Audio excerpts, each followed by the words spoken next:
नमस्कार। मैं वीके शास्त्री अपने चैनल के माध्यम से आप सभी दर्शकों का बहुत बहुत स्वागत करता हूं। जून 2023 का महीना समाप्त होने जा रहा है और जुलाई 2023 का महीना आपके जीवन में नई खुशियां, नया सवेरा लेकर के आने वाला है। तो आज के इस वीडियो में बात करेंगे मकर राशि के जातकों के लिए जुलाई 2023 का महीना किन किन खुशियों को की सौगात लेकर आ रहा है, क्या रहेगी ग्रहों की स्थिति और हम क्या कर सकते हैं ग्रहों को अपने अनुकूल करने के लिए, इस पर चर्चा करेंगे। जुलाई माह में मकर राशि के लिए जो सबसे बड़ी खुशी की खबर है वो ये है कि आपको साढ़े साती से राहत मिलने जा रही है। कैसे मिलेगी इस पर आगे चर्चा करेंगे और इसी के साथ साथ ये भी चर्चा करेंगे कि जुलाई का महीना आपके लिए धन की दृष्टि से, स्वास्थ्य की दृष्टि से, शिक्षा, लव, रोमांस, दाम्पत्य सुखों की दृष्टि से, भाग्य की दृष्टि से, विदेश, धर्म, कर्म, अध्यात्म, स्पिरिचुअलिटी, इन सब बातों के लिए कैसा रहेगा। ये विश्लेषण आपकी चंद्र राशि के आधार पर किया जा रहा है और वीडियो के अंत में मैं आपको ग्रहों के उपाय भी बताऊंगा। तो चलिए वीडियो शुरू करते हैं। तो ये है मकर राशि के जातकों की कुंडली। पहले समझते हैं ग्रह स्थितियों को। शनिदेव का गोचर आपकी कुंडली के धन के भाव में है। शनिदेव वक्री हो चुके हैं 17 जून से और 15 जुलाई के बाद शनि का अंश बल भी कम होने जा रहा है।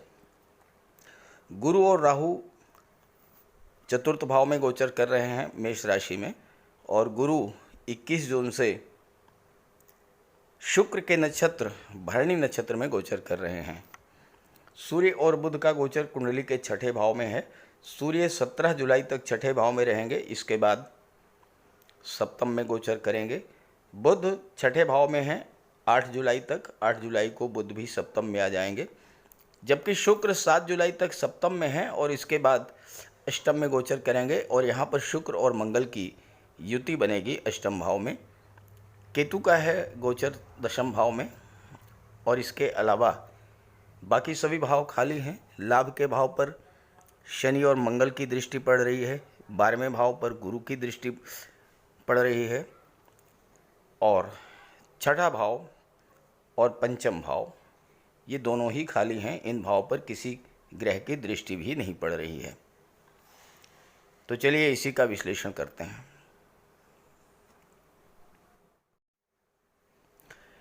मकर राशि के स्वामी हैं शनिदेव और शनिदेव का गोचर कुंडली के धन के भाव में है।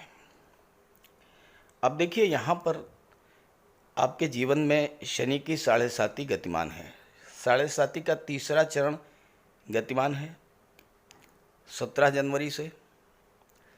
शनि के वक्री होने का क्या प्रभाव पड़ेगा पहले आप ये समझें। आपको साढ़े साती से किस तरह से राहत मिलेगी आप पहले ये समझें। सबसे बात महत्वपूर्ण है आपके स्वास्थ्य को लेकर। शनि वक्री हो चुके हैं। जब वक्री हो जाते हैं तो ग्रह की स्पीड स्लो हो जाती है। स्पीड स्लो होने का मतलब यह है कि जो भी फल वो देते हैं उसी गति में धीमापन आ जाता है, यानी फल जो है वो देर से देते हैं। तो शनि के वक्री होने का और इसके अलावा 15 जुलाई से शनि अंश बल से भी कमज़ोर होने जा रहे हैं, युवा अवस्था समाप्त होने जा रही है। तो ऐसे में क्या होगा कि आपके जीवन में स्वास्थ्य संबंधी जो समस्याएं थीं वो समाप्त होने जा रही हैं। अगर अभी तक शनि के कारण आप आर्थराइटिस, जोड़ों के दर्द या मसल पेन या घुटनों के दर्द, पिंडलियों के दर्द, इन सब समस्याओं से जूझ रहे थे, काम में मन नहीं लग रहा था, आपके शरीर में आलस्य की प्रधानता थी, आज का काम कल पर टालने की प्रवृत्ति बढ़ रही थी, तो इन सब चीज़ों से अब आपको धीरे धीरे, देखिए एकदम से तो रिलीफ नहीं मिलेगी क्योंकि शनि वैसे ही बहुत मंद गति से चलते हैं और वक्री होने पर स्पीड और भी स्लो हो गई। तो ये जो समस्याएं आपके जीवन में थीं ये समाप्त होंगी, धीरे धीरे समाप्त होंगी। शनि दूसरे भाव में गोचर कर रहे हैं अब दूसरे भाव में शनि के प्रभाव क्या था? सबसे बड़ा प्रभाव तो यही था कि आपके धन के संचय के मार्ग में बाधाएं उत्पन्न हो रही थीं। पैसा आ तो रहा था, क्योंकि गुरु 12वें भाव के स्वामी हैं, तो विदेश से आपको धन तो दे रहे थे, लेकिन पैसा टिक नहीं रहा था। अब शनि वक्री हो चुके हैं और बल से कमज़ोर हो रहे हैं, तो इसका प्रभाव ये पड़ेगा कि धीरे धीरे धन का संचय शुरू हो जाएगा। परिवार के बीच में भी कोई तनाव था, किसी तरह की गलतफहमी थी, आपस में दूरी बन रही थी, क्योंकि शनि ड्राइव प्लेनेट हैं, दूरी बना देते हैं, तो वो दूरियां समाप्त होंगी और आपको अपने परिवारीजनों का भी पूरा सहयोग मिलेगा। अब शनि की दृष्टि पड़ रही थी चौथे भाव पर। चौथा भाव क्या होता है? माता का होता है, मातृभूमि का होता है। यहाँ पर गुरु जैसा ग्रह गोचर कर रहा है, लेकिन शनि के प्रभाव से आपके मातृभूमि से दूरी बनने का योग बन रहा था। और सबसे बड़ी बात यह है कि चौथा भाव मकान, भवन, भूमि, प्रॉपर्टी का होता है। अगर आपने कोई मकान बनवाना शुरू किया था तो उसमें बाधा ज़रूर आई होगी, और हो सकता है कि आपने मकान अधूरा छोड़ दिया हो। लेकिन जब शनि वक्री हो चुके हैं और अंशबल से भी कमज़ोर होने जा रहे हैं 15 जुलाई के बाद, तो अब आप अपने मकान का निर्माण फिर से शुरू करेंगे और आपका वो भवन पूरा होगा। चतुर्थ भाव परिवार का होता है, तो परिवार में भी संबंध बहुत अच्छे नहीं रहे होंगे। शनि की दृष्टि अष्टम पर पड़ रही थी, और अष्टम के कारक होते हैं शनि। शनि के प्रभाव से, चूंकि साढ़े गतिमान थी, और छठा भाव क्या होता है? आकस्मिक घटनाओं का होता है। तो कोई बड़ी घटना अचानक से आपके जीवन में घटित हुई होगी, जिससे आपको नुकसान हुआ होगा। आठवां भाव परिवर्तन का होता है, और आप बार बार अपने कार्य व्यवसाय में परिवर्तन करते रहे होंगे, लेकिन सफलता कहीं भी आपके हाथ में नहीं आई होगी। लेकिन अब वो स्थितियां बदलने जा रही हैं, और चूंकि अष्टम भाव सांघातिक रोगों का भी होता है, तो हो सकता है कि शनि के प्रभाव से कोई बड़ी और लंबी बीमारी भी आप झेल रहे हों, लेकिन इनसे भी आपको मुक्ति मिलने जा रही है। अब शनि की दृष्टि पड़ी लाभ के भाव पर, तो यहाँ से आपको मिलने वाले लाभों में कमी आई। लेकिन अब जब शनि वक्री हो जा रहे हैं, तो धीरे धीरे आपको अपने एफर्ट्स का, अपने प्रयासों का लाभ मिलना शुरू हो जाएगा। देखिए, शनि के कारण आपके शरीर में आलस्य की प्रधानता थी। जब आलस्य बढ़ रहा था, काम में मन नहीं लग रहा था, तो बड़ी सीधी सी बात है कि फिर आपको उससे लाभ भी नहीं मिल रहा होगा, धन भी आया नहीं होगा और धन संचित भी नहीं हुआ होगा। शनि के कारण आपका सोशल सर्किल भी आपसे दूर हो गया होगा, आपके फ्रेंड्स भी आपके दूर हुए होंगे। और देखिए, होता यही है अमूमन कि जब आप कष्ट में होते हैं तो लोग आपको छोड़कर चले जाते हैं, जब आप अच्छी स्थिति में होते हैं तो लोग आपके पास फिर से आ जाते हैं। तो शनि यही करते हैं, आपको एक मौका देते हैं पहचानने का, कौन आपका अपना है, कौन आपका पराया है। इस चीज़ को पहचानने की बहुत बड़ी क्षमता आपके अंदर शनि पैदा कर देते हैं। जो आपसे दूर हो गए कष्टों के समय, आप समझ लीजिए कि वो आपके अपने नहीं हैं। तो ये सारे सकारात्मक परिवर्तन आपको देखने को मिलेंगे जुलाई 2023 में, और धीरे धीरे ये जो परिवर्तन है इनमें वृद्धि होती चली जाएगी। अब आइए एक एक बिंदु पर बात करते हैं विस्तार से। तो चलिए एक एक बिंदु पर चर्चा करते हैं विस्तार से। देखिए, स्वास्थ्य पर तो चर्चा हो चुकी है, इसलिए उसको रिपीट नहीं करेंगे। बात करते हैं धन की। धन के कारक हैं गुरु और शुक्र। अब गुरु का गोचर कुंडली के चतुर्थ भाव में है, और चतुर्थ भाव में गुरु अत्यंत बली होते हैं, और इस समय गुरु अंश बल से भी मजबूत हैं। दूसरी बात यह है कि गुरु का गोचर शुक्र के नक्षत्र भरणी नक्षत्र में हो चुका है, और भरणी नक्षत्र होता है धन का नक्षत्र। जो चौथा भाव है ये भूमि भवन प्रॉपर्टी का होता है। तो अगर आपके मन में कोई भूमि या कोई प्रॉपर्टी या कोई मकान बनवाने की या ख़रीदने की इच्छा थी, तो वो इच्छा आपकी जुलाई माह में पूरी हो सकती है। चौथा भाव मातृभूमि का होता है और यहाँ पर गुरु बहुत अच्छी स्थिति में है, तो आपको अपनी माता और मातृभूमि से भी लाभ मिलेगा। गुरु की दृष्टि कुंडली के दशम पर पड़ेगी, आपके कार्य क्षेत्र पर, और दशम के स्वामी हैं शुक्र। शुक्र के ही नक्षत्र में गुरु का गोचर है और शुक्र धन के कारक हैं। भरणी नक्षत्र धन का नक्षत्र है, तो इस गोचर काल में आपको अपने कार्य क्षेत्र से धन की प्राप्ति होगी। अब शनि वक्री हो चुके हैं और अंश बल से भी कमज़ोर होने जा रहे हैं, तो आपका मन काम में लगेगा। अभी तक आपको काम नहीं मिल रहा था, आप काम की तलाश में थे लेकिन काम नहीं मिल पा रहा था। अब आपको काम भी मिलना शुरू हो जाएगा और जब आपको काम मिलेगा, जब आप काम शुरू करेंगे तो फिर आपको धन की प्राप्ति भी होगी। हाँ, एक महत्वपूर्ण बात यह है कि गुरु 12वें भाव के स्वामी हैं, तो आप अपने कार्य क्षेत्र का विस्तार विदेश में भी कर सकते हैं। अगर आप व्यापार व्यवसाय से जुड़े हैं तो अपने व्यापार व्यवसाय का विस्तार आप विदेश तक कर सकते हैं। और चूंकि गुरु राहु के साथ हैं, राहु जो होते हैं ऑनलाइन टेक्नोलॉजी के कारक होते हैं, राहु ऑनलाइन प्लेटफॉर्म के कारक होते हैं, राहु मीडिया के कारक होते हैं, राहु इंटरनेट और नेटवर्किंग के कारक होते हैं। तो ये समय आपका विदेशों से संबंध, व्यापारिक संबंध बढ़ाने का होगा और वहाँ से आपको धन की प्राप्ति होगी। गुरु की दृष्टि अष्टम भाव पर पड़ रही है।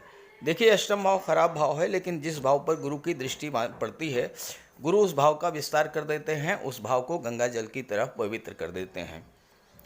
तो गुरु के प्रभाव से अगर आप ज्योतिष से जुड़े हैं, आप रिसर्च के क्षेत्र से जुड़े हैं, आप मार्केटिंग या इंश्योरेंस के क्षेत्र से जुड़े हुए हैं, या आप रियल एस्टेट से जुड़े हुए हैं, तो इन क्षेत्रों से आपको धन की प्राप्ति होगी। इसके अलावा गुप्त धन की प्राप्ति का भी योग बनेगा, यानी वो पैसा जो बगैर किसी परिश्रम के आपको मिल जाए, जैसे कि लॉटरी है, शेयर है, या ससुराल से या इंश्योरेंस का पैसा मिल जाए, या आप गवर्नमेंट रिटायर्ड पर्सन है, आपको अपने फंड, पेंशन, ग्रेचुटी का लाभ मिल जाए। ये सब लाभ आपको गुरु के द्वारा मिलेंगे। और गुरु की दृष्टि 12वें भाव पर पड़ेगी तो विदेशों से तो धन आपको मिलेगा ही मिलेगा, धन का संचय भी होगा। 12वां भाव खर्चों का भी होता है और निवेश का भी होता है, तो धन का निवेश भी होगा, धन की बचत भी होगी।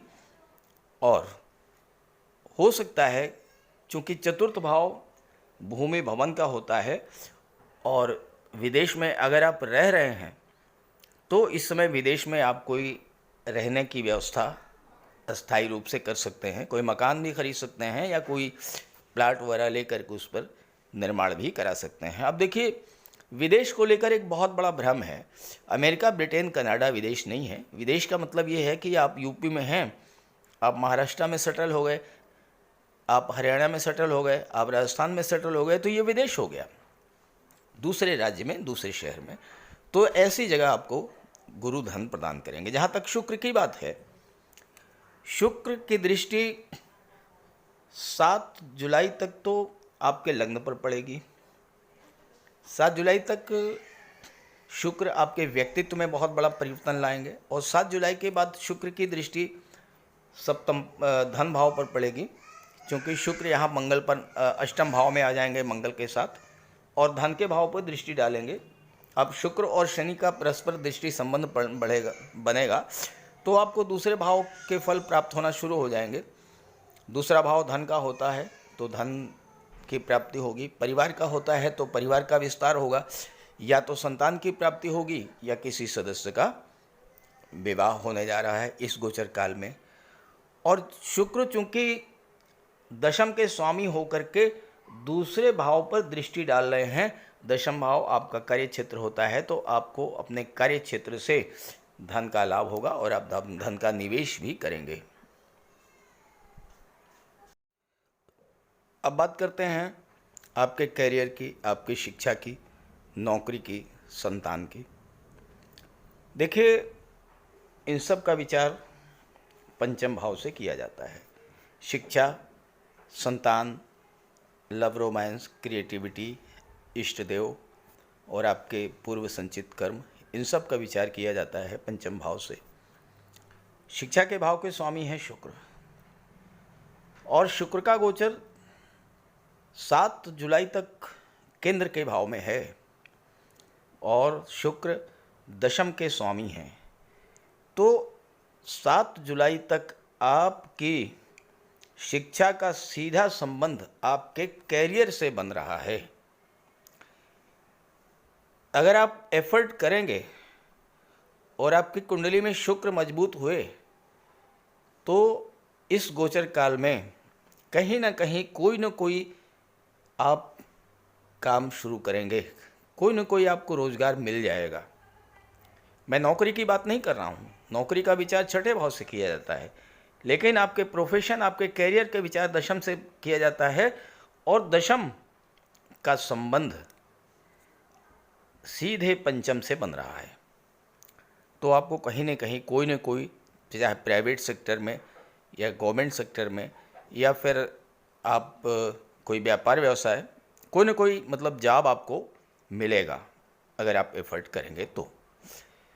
7 जुलाई के बाद क्या होगा कि शुक्र अष्टम में आ जाएंगे। अष्टम भाव जो होता है ये परिवर्तन का होता है।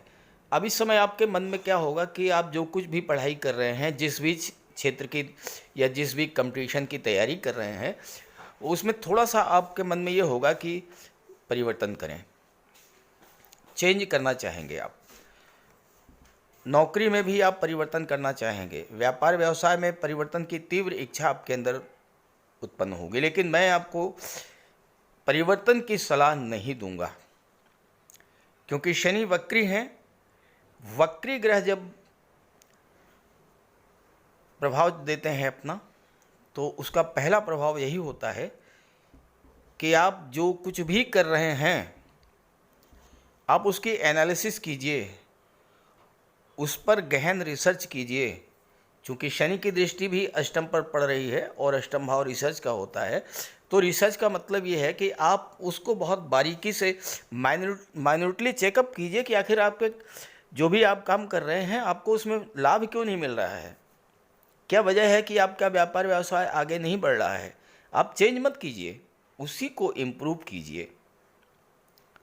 और जहाँ तक व्यापार व्यवसाय की बढ़ाने की बात है, अगर आप धन चाहते हैं तो उसके लिए बुध का गोचर बहुत ही शुभ है। सूर्य के साथ हैं छठे भाव में, और इसके बाद सप्तम में आ जाएंगे व्यापार के भाव में, सूर्य के साथ फिर भी रहेंगे। तो आप धन का निवेश कर सकते हैं, लेकिन व्यापार व्यवसाय में परिवर्तन आपके लिए ठीक नहीं है। जहाँ तक नौकरी की बात है, तो नौकरी का विचार छठे भाव से किया जाता है, और यहाँ पर सूर्य बुध का बुधादित्य राजयोग बन रहा है। छठे भाव में जब भी सूर्य का गोचर होता है तो सरकारी नौकरी का प्रबल योग बनता है।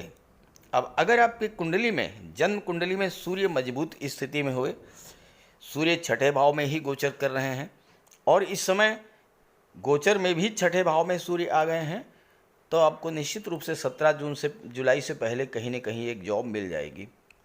लेकिन ये डिपेंड करेगा कि आपकी जन्म कुंडली में सूर्य की स्थिति क्या है।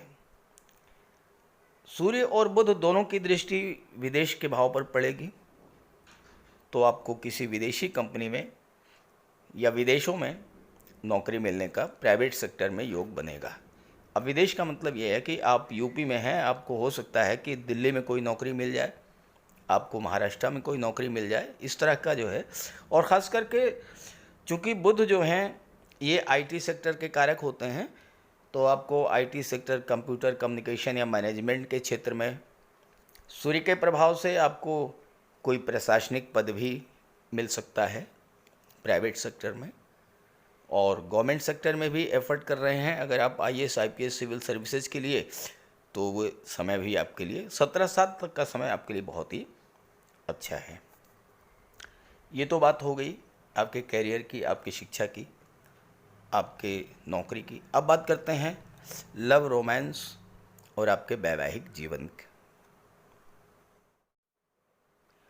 जहाँ तक आपके प्रेम संबंधों की बात है, आपके लव रिलेशंस की बात है, इसका विचार पंचम भाव से ही किया जाता है और इसके स्वामी शुक्र हैं।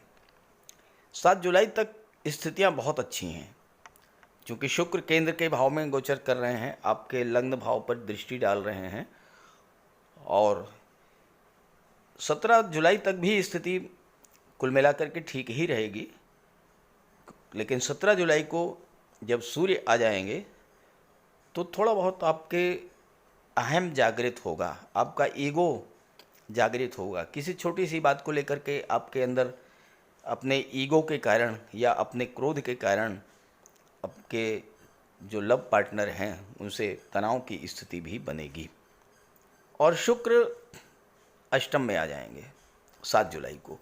अब यहाँ पर शुक्र और मंगल की युति बनेगी। शुक्र मंगल की युति जो है ये लव रिलेशंस में बहुत ही अधिक प्रगाढ़ता लाती है। मेल और फीमेल के बीच में डीप अट्रैक्शन, प्रबल आकर्षण उत्पन्न होता है मंगल और शुक्र की युति बनने पर। लेकिन जैसा मैंने बताया कि 17 जुलाई के बाद जब सूर्य यहाँ पर आ जाएंगे तो सूर्य के प्रभाव से, चूँकि सूर्य की दृष्टि आपके लग्न पर पड़ेगी, सूर्य राजा हैं, तो एक अहंकार आपके अंदर जागृत होगा। अगर आप इसको बचा ले गए तो प्रेम संबंधों के लिए कोई विशेष खराब स्थिति नहीं है। जहाँ तक दाम्पत्य सुखों की है, आपके मैरिज लाइफ की है, तो देखिए शुक्र तो यहाँ तक 7 जुलाई तक हैं और बुध यहाँ पर 8 जुलाई को आ जाएंगे। तो बुध और शुक्र दोनों ही बहुत अच्छा प्रभाव देते हैं केंद्र के भाव में, बहुत शुभ सौम्य ग्रह हैं। और बुध तो बुद्धि के कारक हैं, आपके इंटेलिजेंस पावर के, आपके सोचने समझने की क्षमता के कारक हैं। और बुध की दृष्टि लग्न पर पड़ेगी तो दाम्पत्य जीवन में किसी तरह की कोई तनाव की स्थिति अगर थी भी तो वो उसको सुलझा लेंगे। और 7 जुलाई को शुक्र मंगल की युति बनेगी तो जैसा मैंने बताया कि आपको अपने दाम्पत्य सुखों में वृद्धि देखने को मिलेगी। एक दूसरे के प्रति आकर्षण, एक दूसरे के प्रति समर्पण की भावना, एक दूसरे को समझने की भावना, ये डेवलप करेगी आपके अंदर। और दाम्पत्य जीवन आपका बहुत अच्छा बीतेगा, बशर्त इतना ही है कि सूर्य से आपको सावधान रहना है।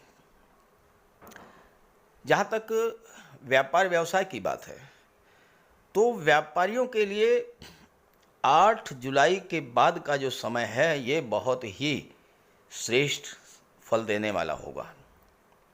क्यों? क्योंकि बुध केंद्र के भाव में है, लग्न पर दृष्टि डाल रहे हैं, व्यापार के भाव में हैं, भाग्य भाव के स्वामी हैं। तो व्यापार व्यवसाय में आपको भाग्य का भी सपोर्ट मिलेगा। और बुध छठे के भी स्वामी हैं। छठा भाव जो होता है ये कर्ज का होता है। अगर आप अपने व्यापार व्यवसाय को आगे बढ़ाने के लिए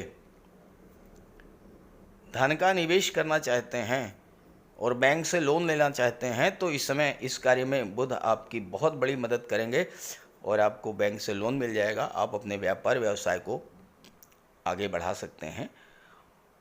और चूँकि गुरु 12वें भाव के स्वामी हैं, 12वें पर दृष्टि भी डाल रहे हैं, तो शुरू में ही मैंने बताया कि आप अपने व्यापार व्यवसाय को विदेशों तक एक्सपेंड कर सकते हैं और वहाँ से आपको लाभ प्राप्त होगा। अब बात करें भाग्य की, धर्म की, आध्यात्म की, स्पिरिचुअलिटी की, और क्या करने से आपको राहत मिलेगी।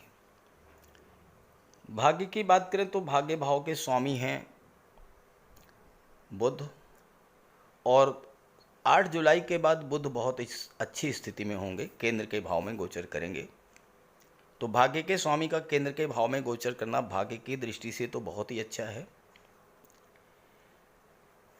बस 25 जुलाई के बाद थोड़ा आपको परेशानी हो सकती है, क्योंकि बुध 25 जुलाई को अष्टम भाव में आ जाएंगे और अष्टम भाव दुखों का, पीड़ाओं का, कष्टों का होता है। तो भाग्य का भी थोड़ा सपोर्ट मिलना कम हो जाएगा, लेकिन इसको आप इम्प्रूव कर सकते हैं, इसमें सुधार ला सकते हैं। आप नवन भाव को जागृत कर लीजिए। अब नवम भाव क्या होता है? भाग्य का होता है, पिता का होता है, गुरु का होता है, तीर्थ यात्राओं का होता है। नवम को जागृत कर लीजिए, बुध के राशि परिवर्तन का भी कोई ज़्यादा प्रभाव नहीं पड़ेगा।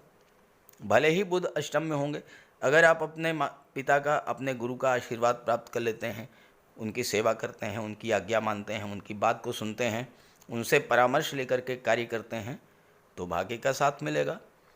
इस गोचर काल में 8 जुलाई से और 25 जुलाई के बीच तो भाग्य पूरी तरह से साथ दे ही रहा है। 25 जुलाई के बाद जब बुध अष्टम में आ जाएं, तो अगर आप कहीं तीर्थयात्रा पर जाते हैं, देव दर्शन के लिए जाते हैं, या आप गंगा स्नान करते हैं, तो इन सब से बहुत अच्छा आपको रिजल्ट मिलेगा। और गुरु अष्टम पर दृष्टि डाल रहे हैं, गुरु 12वें पर दृष्टि डाल रहे हैं, और गुरु केंद्र के भाव में बैठे हैं। गुरु आपको ये मैसेज दे रहे हैं कि आप अपने आप को धर्म अध्यात्म से जोड़िए, क्योंकि 12वां भाव धर्म अध्यात्म और मोक्ष का होता है, और अष्टम भाव भी धर्म अध्यात्म का होता है, ज्योतिष तंत्र मंत्र का होता है, रिसर्च का होता है। तो गुरु चाहते हैं कि आप अपने अंदर परिवर्तन लाइए, आध्यात्म से अपने आप को जोड़िए, धर्म से जोड़िए, और ईश्वर में अपनी आस्था को बढ़ाइए, ईश्वर में विश्वास कीजिए, फिर देखिए कितना अच्छा रिजल्ट मिलता है। और वैसे भी गुरु की दृष्टि जब अष्टम पर पड़ती है, तो आपके अंदर स्वतः आप पर ईश्वर की कृपा स्वतः बरसने लगती है। अब ये आपके ऊपर है कि आप ईश्वर की कृपा को प्राप्त करने में सक्षम हो पाते हैं या नहीं हो पाते हैं। तो अगर आप ऐसा करेंगे तो आपको बहुत अच्छा रिजल्ट मिलेगा। और साथ ही साथ आपकी कुंडली में जो ग्रह कमज़ोर है, या जिस ग्रह की महादशा या अंतर्दशा गतिमान है, आप उसका उपाय भी कर लीजिएगा। तो बात करते हैं उपायों पर। किसी भी जातक की कुंडली में बनने वाले राजयोगों का संपूर्ण लाभ उसे तब मिल पाता है जब राजयोग बनाने वाले ग्रह कुंडली में मजबूत स्थिति में हों। और ज्योतिष शास्त्र में ग्रहों को बल प्रदान करने के लिए उपायों की व्यवस्था की गई है। तो अगर आपकी जन्म कुंडली में राजयोग बनाने वाले ग्रह कमज़ोर स्थिति में हैं, अंश बल से कमज़ोर हैं, तो ग्रहों का उपाय ज़रूर कीजिए। इससे ग्रहों को बल प्राप्त होगा और आपको राजयोग का संपूर्ण लाभ प्राप्त हो पाएगा। सबसे पहले मंगल की बात करते हैं। इसके लिए बजरंगबली की उपासना कीजिए, हनुमान जी की आराधना कीजिए, हनुमान चालीसा का पाठ कीजिए, हनुमान जी के मंदिर में जाकर के उनके चरणों में बैठिए और उनके चरणों का सिंदूर अपने मस्तक पर धारण कीजिए। मंगलवार के दिन स्नान के बाद लाल वस्त्र धारण कीजिए, मंगलवार का व्रत रखिए।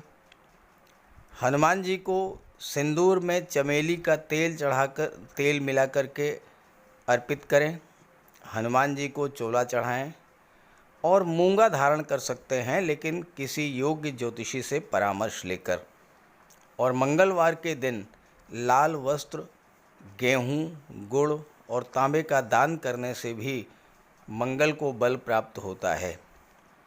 जहाँ तक देवगुरु की बात है, देवगुरु बृहस्पति को प्रसन्न करने के लिए गुरुवार का व्रत रखिए। 5 गुरुवार, 11 या 43 गुरुवार का व्रत रखें। घर में केले का एक वृक्ष लगा लें और उसकी सेवा करें। स्नान करते समय पानी में हल्दी या केसर मिलाकर स्नान करें और हल्दी या केसर का तिलक लगाएं। भूल करके भी गुरु, साधु, संतों का, माता पिता का अपमान ना करें। माता पिता, गुरु और वृद्धों का सम्मान करें, उनकी सेवा करें और उनका आशीर्वाद प्राप्त करें।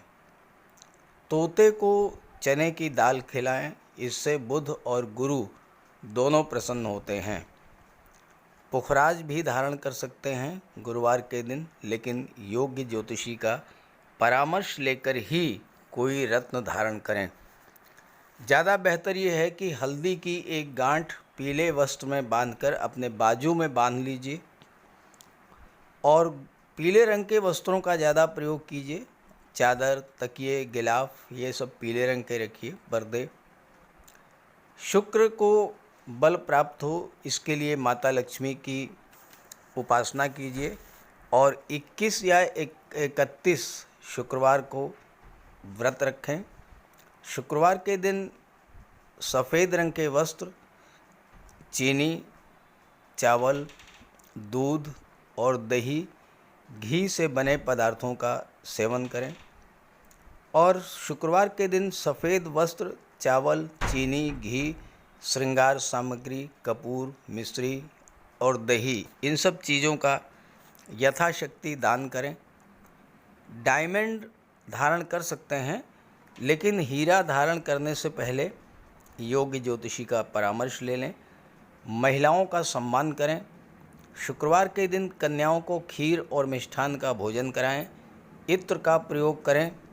घर को साफ सुथरा रखें और भगवान शिव को श्वेत पुष्प अर्पित करें। जहाँ तक बुध की बात है तो बुधवार के दिन तुलसी का पौधा लगाकर उसकी सेवा करें। गाय की सेवा करें। गाय को हरा चारा खिलाएं। हरियाली बढ़ाने वाले पौधे लगाएं और दान करें पौधों का, क्योंकि बुध को हरा रंग अत्यंत प्रिय है। बुधवार को घर के मेन डोर पर पंच पल्लव का तोरण लगा दें और किन्नर को दान देकर उसका आशीर्वाद प्राप्त करें। देवी दुर्गा के मंदिर में हरे रंग की चूड़ियाँ दान करें। गणेश जी की उपासना करें और साबुत हरी मूंग हरे कपड़े में बांधकर अर्पित करें। बुधवार के दिन हरे रंग के रुमाल, मोजे और टाई का प्रयोग करें। ओम बुम बुधाय नमः इसका एक माला जाप करें। पन्ना धारण कर सकते हैं, लेकिन परामर्श के बाद किसी योग्य ज्योतिषी से। और ना तो झूठ बोलें और ना ही किसी को अपशब्द कहें। जहाँ तक शनिदेव की बात है तो कम से कम 19 और ज़्यादा से ज़्यादा 51 शनिवार का व्रत रखें। पीपल के वृक्ष के नीचे सरसों के तेल का दीपक जलाएं शनिवार के दिन। शनिवार के दिन एक प्याले में, एक कटोरी में सरसों का तेल लेकर के उसमें अपना चेहरा देखिए और फिर उस तेल को दान कर दीजिए। उड़द से बनी पंजीरी, पकौड़ा, चीला, बड़ा, इन सब का सेवन करिए। सरसों के तेल में बने भोज्य पदार्थों का सेवन कीजिए। शनिवार के दिन कंबल, जूता, चप्पल, लोहा, काला तिल, काला उड़द, काले वस्त्र और जटा वाले नारियल दान दें। नीलम धारण कर सकते हैं, लेकिन नीलम धारण करना